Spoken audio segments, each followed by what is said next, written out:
Бүгүн 13 декабрда Бишкектин 1-май райондук соту Кемпир-Абад боюнча кармалган саясатчы активисттердин бөгөт чарасын кароону улантты. Сот саясатчы Жеңиш Молдохматовдун абактагы мөөнөтүн 20 февралга чейин узартты.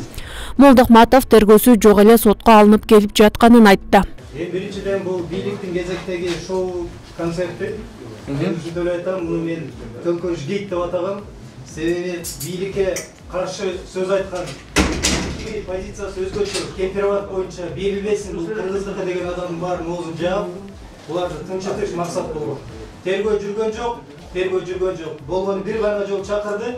Ал жерде суроо социалдык түйүндөр кайсы телефонуңузга, кайсы номерге байланган, эмне деп жазасыз, эмне деп чыгасыз деген суроо. Бул толугу менен мындай деп айтам да, бул абсурд. Бул шылдың, бул бийлик үчүн уят. Кемпир-Абадтын берилиши азырынча сезиле элек. Буга 5 жылдан кийин өкүнөсүңөр деген саясатчы Молдохматов мындай пикирин темир тор артында билдирди. Кемпир-Абад кеткенин эл бүгүн сезелек. 5 жылдан кийин тарых жазылат. 5 жылдан кийин Кемпир-Абадтын жээгине барып кыргыз башын кармап өкүнөт. 10 жылдан кийин Кемпир-Абадтын жээгине барып кыргыз жүрөгүн кармап ооруйт. 15 жылдан кийин кыргыз жерге кирерге жер таппай калат. Эмнеге? Анткени Кемпир-Абад кыргыздыкы болгон. Биздин аталарыбыз берген эмес.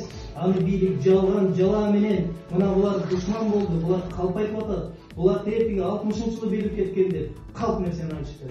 Тилекке каршы биз Кемпир-Абадты жоготтук. Эми менин айтарыма кайрыларым болду эми. Аял кишилерди коюп коюшпайбы? Сорун болуп баары.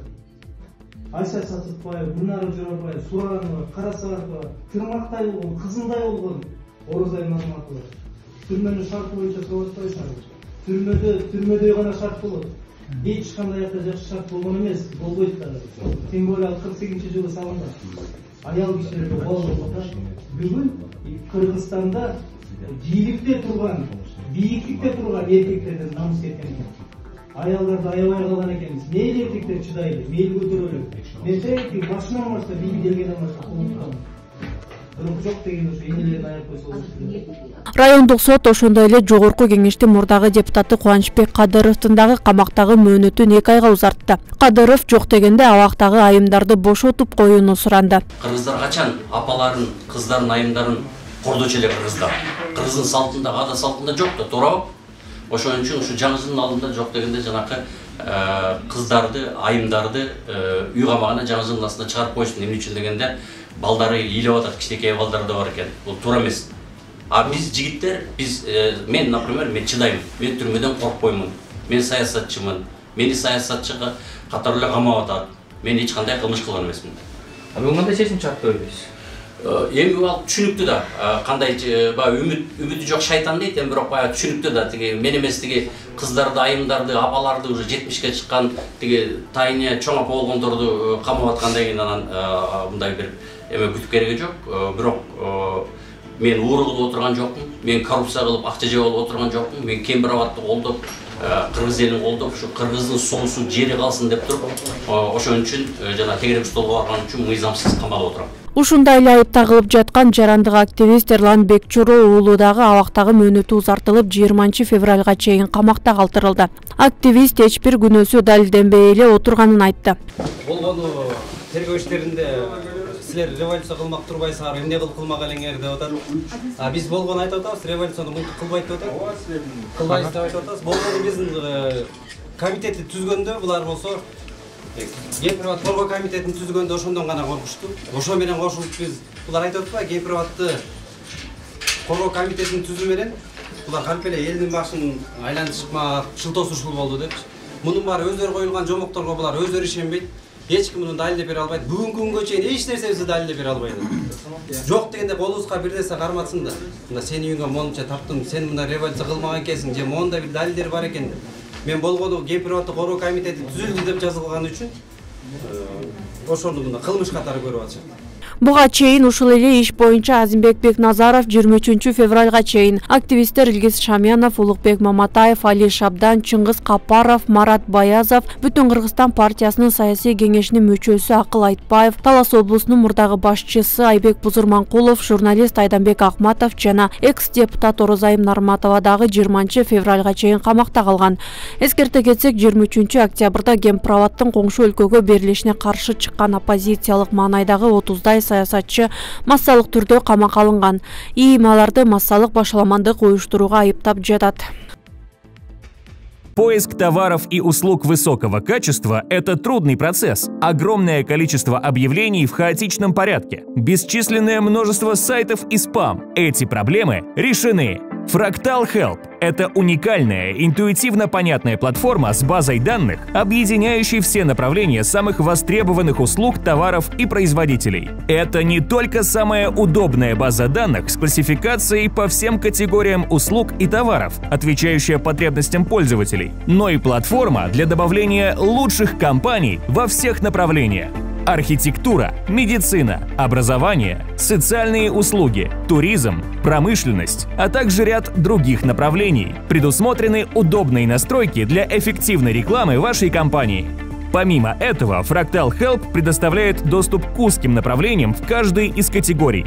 Например, в разделе «Архитектура и строительство» вы можете увидеть подкатегории: проектирование зданий и сооружений, градостроительство, капитальный ремонт, ландшафтная архитектура, дизайн интерьера, проектирование транспортных систем, инженерные системы промышленных предприятий и многое другое. При этом доступен поиск по городам и странам. Все самые лучшие компании у вас под рукой. Ориентироваться на платформе крайне просто. Заходите на сайт fractal.help, выберите категорию, регистрируйте и разместите свою компанию на платформе. Каждый из этапов можно пройти в несколько кликов. Основные преимущества Fractal Help – удобство системы, безопасность, надежность и прозрачность. Продуманный интерфейс сделает поиск эффективным, а сделку успешной. Работать с нами легко и удобно.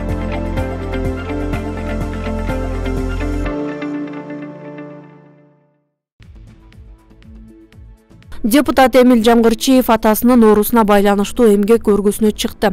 Бул тууралуу бүгүн 13 декабрда Жогорку Кеңештин мыйзамдуулук, укук тартиби жана кылмыштуулук менен күрөшүү, коррупцияга каршы аракеттенүү боюнча комитеттин жетекчиси Сүйүнбек Өмүрзаков билдирди. Биздин комитеттин мүчөсү депутат Эмиль Жамгырчиев кат жүзүндө биздин Жогорку Кеңеш төрагасына кайрылган экен. Ал отпуска эмгек өргүс сураптыр. Бизде ушу мыйзамда каралыптыр. Атасынын катуу ооруганына байланыштуу спикерге кат жазып ошого бул бүгүнкү күндө катыша албайт. Ошондо Эмиль Жамгырчиевди атасынын катуу ооруп атыптыр, ошо байланыштуу бүгүн мына бүгүнкү комитеттин отуруна келе албай атыптыр. Ошону эске алып коюңуздар. Бөлүм. Комитеттин төрагасынын айтымында эмгек өргүсүнө байланыштуу Жамгырчиев жыйынга катыша албайт. Депутат буга чейин кесиптеши Чыңгыз Айдарбеков экөө УКМК тарабынан кармалып кайра кое берилген. Андан көп өтпөй Чыңгыз Айдарбеков дагы Жогорку Кеңештин жыйындарына убактылуу катышпай турганы маалым болду. Эки депутаттын Гемпроват келишимине каршы добуш беришкен. Ал эми келишимди колдобогон депутаттарды УКМК кысымга алып коркутуп жатканын Эльвира Сурабалдиева айтып чыккан. УКМК болсо Эмиль Жамгырчиевдин кайда жүргөнү белгисиз болуп жатканын билдирген. Жамгырчиев кечээ 12 декабрда Чыңгыз Айтматовдун туулган күнүнө карата Орусияда уюштурулган турнирге барганын социалдык тармактагы баракчасына жазды. Камчыбек Ташиевдин бир тууган иниси депутат Шайырбек Ташиев мурда Асылбек Жээнбеков олтурган кабинетке көчүп кирди. Бул тууралуу маалымат каражаттары өздүк булактар аркылуу жазып чыкты. Ал эми Шайырбек Ташиев мурдагы кабинетин депутат Жеңишбек Токторбаевга берген. Эсиңиздерде болсо, мурдагы төрага Асылбек Жээнбековдун иш бөлмөсү өзгөчө жасалгаланып, душ дааратканасы ичинде болгон. Окуучулар арасында корч респиратордук вирус инфекция жана сасык тумоонун күчөшүнүн улам Чүй облусунун Аламедюн районундагы 6 мектеп карантинге жабылды. Бул тууралуу Билим берүү министрлигинен тастыкташты. Маалыматка ылайык, жогорку Аларча орто мектеби жана төмөнкү Аларча орто мектеби, номер 1 Лебединовка жана номер 2 Лебединовка орто мектептери, ошондой эле Бердибаев атындагы жалпы билим берүүчү мектеп карантинге жабылды. Буга отурлай Кыргызстанда соңку апта ичинде сасык тумоого чалдыккандар дээрлик 1,5 эсеге көбөйгөнү маалым болду. Бир апта ичинде сасык тумоо менен 14 000 бейтап катталган. Ага чейинки аптада 9 000 тегерегинде болгон. Бейтаптардын 70% 14 жашка чейинки жаш курактагы балдар болууда. Биздин көз карандысыз каналга катталып, ыкчам жана объективдүү маалыматтарды алыңыз. Арча медиа сөз эркиндигине катталыңыз.